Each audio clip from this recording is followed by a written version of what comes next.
والصلاة والسلام على رسولنا محمد سيد الأولين والآخرين. مدد يا رسول، مدد يا سادة أصحاب رسول، مدد يا رسول دستور ولا شاء فاز أسأل شرع منا مدد طريقتنا الصحبة والخير في الجميع. ولله الأسماء الحسنى فادعوه بها. বিসমিল্লাহির রহমানির রহিম। ওয়ালিল্লাহিল আসমাউল হুসনা ফাদউহু বিহা। সাদাকাল্লাহুল আযীম। আল্লাহ আযজা ওয়া জাল্লার অনেক সুন্দর নাম রয়েছে। তিনি প্রত্যেক নবীকে তার ভিন্ন ভিন্ন নাম দান করেছেন।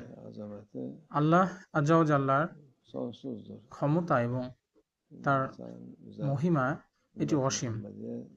আমাদের নবী মুহাম্মদ সাল্লাল্লাহু আলাইহি সাল্লামের উম্মতের জন্য তিনি সর্বশ্রেষ্ঠ নাম ইসমুল আজম সহ ৯৯টি নাম দান করেছেন এবং আমরা সেগুলো থেকে ফজিলত পাই।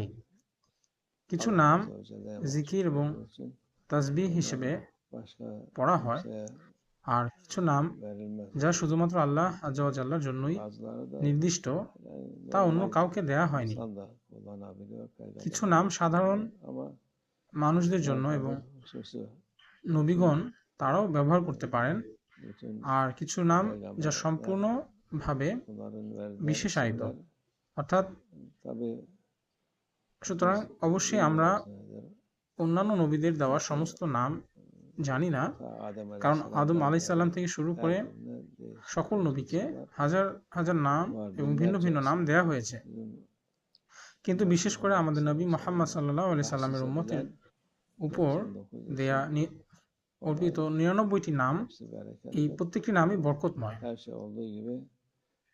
এবং সবকিছুর মতোই আল্লাহ আযজা ওয়া জাল্লা আমাদের নবী সাল্লাল্লাহু আলাইহি সাল্লামের জন্য সর্বশ্রেষ্ঠ এবং সবচেয়ে সম্মানিত এবং সবচেয়ে সুন্দর নামগুলো উপহার হিসেবে সংরক্ষিত রেখেছেন। অতএব কিছু নাম অবশ্যই আল্লাহ আযজা ওয়া জাল্লার কিছু নাম অনুমতি সাপেক্ষে উচ্চারণ করা যায়, আর অন্য নামগুলো সবাই পড়তে পারে না। সকলেই যতবার ইচ্ছা আল্লাহ নামটি জিকির করতে পারে। কিছু তরিকায় নির্দিষ্ট সংখ্যায় জিকিরের নিয়ম রয়েছে, আর কেউ যদি তা অনুমতি ছাড়া সেগুলো জিকির করে তাদের জন্য তা কষ্টকর হয়ে উঠতে পারে। সুতরাং ইজাজাত নিয়ে সেই আল্লাহ আযজা ওয়া জাল্লার নামের জিকির করা এবং নির্ধারিত সংখ্যায় তা মেনে চলা জরুরি। এমন অনেকে রয়েছেন যারা নিজের ইচ্ছায় নাম জিকির করেন। আল্লাহ আযজা ওয়া জাল্লা তাদের জিকিরকে কবুল করুন এবং তাদেরকে ক্ষমা করুন ইনশাআল্লাহ। কিন্তু যেমনটি আমরা বলেছি, আল্লাহ আযজা ওয়া জাল্লা এর বরকতময় ও মহামান্বিত নাম আল্লাহ আল্লাহ এর জিকির আমাদের তরিকায় জিহবা এবং কলব উভয় দ্বারাই করা হয়। যখন এই নাম জিহবা এবং অন্তর উভয় দ্বারাই করা হয়, তখন ব্যক্তি সর্বদা জিকিরের অবস্থায় থাকে। এমনকি তার জিহবা বা মুখ সক্রিয় না থাকলেও তার কলবে ক্রমাগত আল্লাহ আল্লাহ জিকির হতে থাকে। ফলে সেই ব্যক্তি নিজের অজান্তেই এক চিরস্থায়ী জিকিরের অবস্থায় থাকে। সুতরাং একজন ব্যক্তি তার সমগ্র জীবন জুড়েই জিকির করতে থাকে।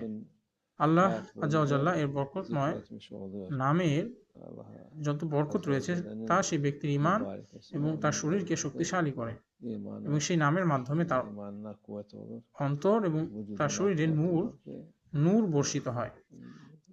আল্লাহ আযজা ওয়া জাল্লা আমাদের জন্য সেই নূর কখনো হ্রাস না করেন, বরং তা যেন তিনি স্থির রাখেন। ইনশাআল্লাহ আমরা যেন সেই জিকির আমাদের অন্তরে চিরস্থায়ী করতে পারি।